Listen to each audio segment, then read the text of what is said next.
Hello, this is the Arise to Live podcast, episode 160. Arise to Live's mission includes improving business owners' capacity to lead and run their company. Top leaders continuously work at being better bosses by boosting their influence inside their company. This episode shares 3 ways you can boost your influence with your team. Let's take a small step to be a better boss. Welcome to the Arise to Live podcast, episode 160. Thank you so much for listening in today. Your host today is me, myself, and I, Scott Weaver, the Arise to Live business coach. And I am excited about today's topic. It's about boosting your influence inside your company. I think today's episode will help quite a few of you because, well, being a better boss is always a good thing. I'll be coming to you from an approach that I wish that I knew years and years ago. This approach is about the need for us to be intentional about providing positive influence on your team. Knowing this and doing some of these things would have saved me from many difficult circumstances in the past. Before we dive in, I would like to invite you to like and share this podcast with others, especially if you found it useful. I am so grateful that the Arise to Live podcast has been growing. It's even getting a small following in Europe. It's been good lately and exciting for my team and myself. Oh, don't forget the show notes and the transcript are on the episode page on the arisetolive.com/podcast. Okay, here we go. This episode's purpose is to reduce your frustration by reducing the trial and error process of becoming a better boss. I want you to be a better boss, and to do so requires learning and accepting a few laws of influence and leadership. Yes, those are the words used to describe the characteristics of a good boss. As the owner of a company, it is important that you create a positive influence on your team members that is not dependent on your title, or the fact that you are the big boss, the owner. Influence goes beyond a title, way beyond. Many of you business owners started out as a rookie in your industry, learning the skills early on and becoming an expert. Maybe you started out on a construction crew right out of high school, or learning to run the equipment on your dad's manufacturing floor. And today, you are now running a company, a business with people on your team. Of course, your knowledge and skill to make quality products is invaluable and part of your unique advantage to success. However, in the process, probably nobody taught you to be a good boss or even how to run a business. And that is a problem. I've lived through overcoming that painful problem. We find everywhere this assumption that the person with exceptional skills will naturally make a good boss. And this is not true. I've seen it in construction, manufacturing, teaching, and in my former profession, engineering. There was a time when I was working in engineering, I got thrown into the fire when my company had gone through some downsizing. Stuff had to get done, and they assigned me to lead a team of engineers in Malaysia. I was picked for my engineering skills, and my team was picked because of their English skills. Not the best way to launch a new international team tasked to design circuits used in every product going out the door. And following industry norms, they did not provide me with any training on how to lead teams, leaving me pretty much left to fend for myself. It was a rough first year and a half in that position, and I learned a lot in that time through trial and error. I also developed a disdain for living in survival mode. We all can do better than that. In the last episode, with the interview with D. Scott Smith, we talked about the power of the written word, communicating by writing things out, and its ability to influence people when you're not in the room. And we talked about how important that was. We came up with a big picture of what influence is. And it looks like this. When we are in a position of influence, We can make change acceptable. We can direct an idea to grow or move a person towards something. We can encourage people to the right solution by presenting several alternatives and letting them choose to follow instead of being bossed around. This level of influence does not come naturally to most people, and it relates to building leadership skills. John C. Maxwell has a simple and direct statement relating influence and leadership. He says leadership is influence, nothing more, nothing less. To be honest, it took me a few years to get comfortable that leadership is influencing. A lot of it was because of my background of coming up through the ranks and not being trained to lead. So I had to unlearn some things about myths that I was following that turned out not to be true. You see, I once thought that influence equals manipulation. It doesn't. I discovered as an engineer lead, I had to put pressure on my team to deliver on time with a correctly working product. But I wanted to do much more than that. Everyone on the team would benefit from high quality work if we did it consistently. At that time, I was unknowingly influencing a certain can-do attitude at the time. So how does one get more comfortable with the concept that leadership is influencing? Well, it's practice. And here is 3 practical things that you can do to boost your influence inside your company and your team. And I strongly feel that doing these things will help you be a better boss. The first one is you boost influence by taking the lead. This one may seem obvious, but there is some underlying currents to watch out for. As a business owner, you have the position and the title and the power, and that is not enough for your team to perform at the highest levels. You need to influence them so that they choose to perform at the high levels you want them. And one of the biggest things you can do to reach those high levels is you taking the lead by taking responsibility of delivering the results that's coming out of the company's effort. Taking ownership for the happy customers, quality service and products, the financial stability, and providing a work environment that your team actually wants to be in. At a high level, this is done by delegating the work to be done, but you take ownership and responsibility of the outcomes. The buck stops with you. And yes, I know this is a tightrope to walk. This balancing by keeping the responsibility without micromanaging, by letting your team members use their unique talents to come up with solutions that you couldn't think of yourself. And you'll be surprised on how well your company can perform when you can do this. This is where influence comes in. You can build influence on your team by taking the overall responsibility, but giving your team the credit for the win. Your efforts are not so much about how your team does things, but you influence them to achieve the desired outcomes and results you want. And it is a subtle difference that many business owners overlook.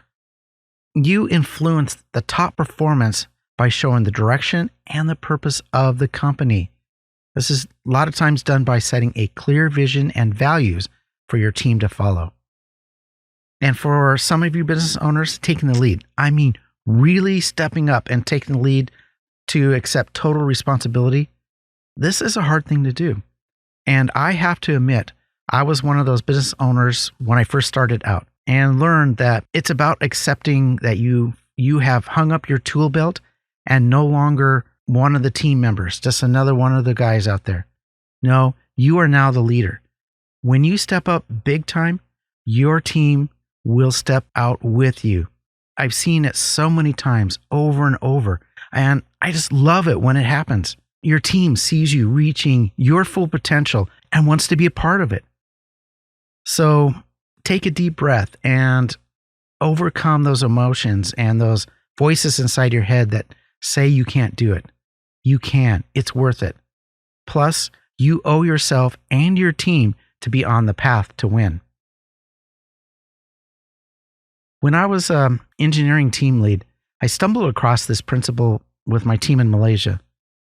About a year into my leadership, we were assigned a very challenging project on a very short timeline. It took like 2 weeks of 14 hours to get it out the door. So it's not surprising that under this pressure, one of the team members failed to deliver an important part of the solution, and we had to go back and fix it. In my report to my bosses 2 levels up, I gave lots of credit for the team and the work they did and getting things out the door. And I took responsibility on myself for the failure. Plus, I didn't tell any of the managers in Malaysia who the person was who failed. And yes, I took a lot of heat for it. But you know what? Something good happened to the team. Even today, it's hard to describe. But our team gelled after this. And it became a high-performing team that was not afraid to perform, not afraid to step up. And looking back, I can say that at that time, my stepping up to take responsibility, to take the full lead, that was the best thing I could do to create positive influence on my team. And this example goes into the second thing about boosting your influence. That is increasing trust. You boost influence by increasing trust.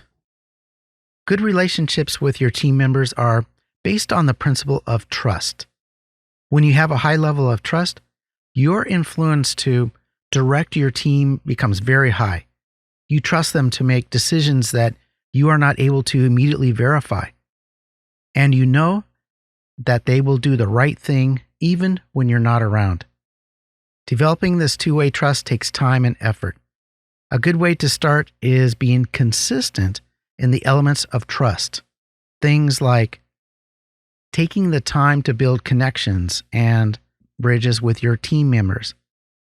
Another one is to communicate your intentions in a clear manner, or display integrity in your decisions and keep your promises. And of course, keep your ego in check. And other things that you can do is make sure that you're stepping up to deliver the results, and you can deliver the results consistently and show loyalty to your team. Now, this list is just some things that you can do to build up the trust in your team. I could go on and on about talking about trust. In fact, there is a whole bunch of books written on this topic, and it's just too much to cover in a single podcast. So let's go on to the third way to boost your influence. You boost your influence by your interactions with your team. People run businesses, and these people act in certain ways. One of the unpopular truths is that your team will act the way that you act. If you yell and create fear among your managers, they will yell and create fear with their team. And when that happens, your influence for high performance in your company will be reduced. It's reduced by the do as I say, not do as I do attitude. And that just doesn't work in the long run. However, if you hold yourself up to higher standards, then your team will strive to those higher standards. And research and investigations have shown over and over that when a company has higher standards, it shows up on the bottom line. To achieve this, the principle generally goes like this. If you want others to follow your lead and build trust in your company, then you need to be developing your own character and behavior. At the same time, you are building up your team's character. There's an interaction between how you are doing, your being, your attitude, your character, that will be reflected inside your company. And in developing that character, here are some behavior things that you can start with today. First one is use your body language to communicate confidence. Stand straight, have your head up, and have a few smiles. Yes, it is okay for a business owner to smile. The second one is to listen first, even to the point maybe of tilting your head a little bit to show that you are actively listening. Ask follow-up questions and engage with the phrase something like, "What I hear you say is this," and then repeat what they just said to you. A third thing that you can do is to use connecting and emotional phrases when you talk with your team members. Here is a small list, and it's already like 10, but these are just ideas to get you thinking on how you can engage and connect with your team members. The first one is offer a big thank you, or say, "Hey, I'm proud of you." And sometimes things are not going so well, and you need to be a little firm. So you can say, "Hey, I would like to see this happen because," and give them the reason. Or, "I need you to step up. This is important because." And if it's an outside thing, then you can, motivate and say, "We will get through this adversity because." And of course, having positive affirmations is really good. Don't be afraid to say, "Hey, great job for doing this and this," or "I love your effort." That really works well for the more junior members of the team. Or "Appreciate your attitude." These are just a small list of ideas to get you going on how you can be very positive to your teammates. And these phrases will smooth out a lot of difficult talk in challenging times where you have to be frank and get to the truth, even though some people may not like it. But, having a little emotion, a little understanding, a little connecting phrases goes a long ways. And in good times, these phrases build up a lot of good rapport with your team, and it leads to building up relationships of trust so that when the challenging times come, the relationships are strong. Okay, let's recap on the major points. To be a better boss, you need influence. And that starts with you and your actions. Not somebody else, but you. The 3 areas that was covered in this episode are boosting your influence by taking the lead and being fully responsible. Boost your influence by increasing trust with your team and your employees. Boosting your influence by having better interactions on the daily basis with your team. Yes, there are a lot of soft skills in this episode, but influencing your team so that they can reach your vision, that is a soft skill that can't be ignored. I wish I could go more detailed into a lot of the action steps, but there are so many different styles and company environments that I just really can't do that unless you want to listen to a 10 or 12-hour podcast, which very few people want to do that. Anyway, with that said, please take these guidelines and see how you can apply them in your own company and to yourself.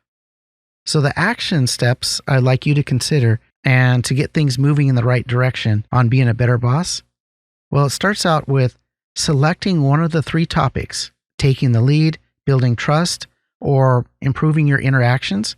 Picking one of those 3, which one of these that you want to start investing time and effort to increase your influence. So I'm just asking you to get started this week on being a better boss. It is key to create influence beyond your title so that you can grow your company, so you can reach the vision that you are reaching for. I want you to reduce that trial and error process of becoming a better boss. When you build up your influence in your company, you also arise to live. This year has brought a lot of changes, but many business owners struggle to find focus time to update their future business destinations, and so start to drift off course. Your future business, your future company, and your employees are so important, you must have a solid vision to where you are leading your company. Scott has a vision story coaching package that speeds up the process and provides accountability on your focus time. If you know that you need to update your vision and where you are going, don't delay anymore. Please reach out to Scott at arisetolive.com/vision and get your company on the right path.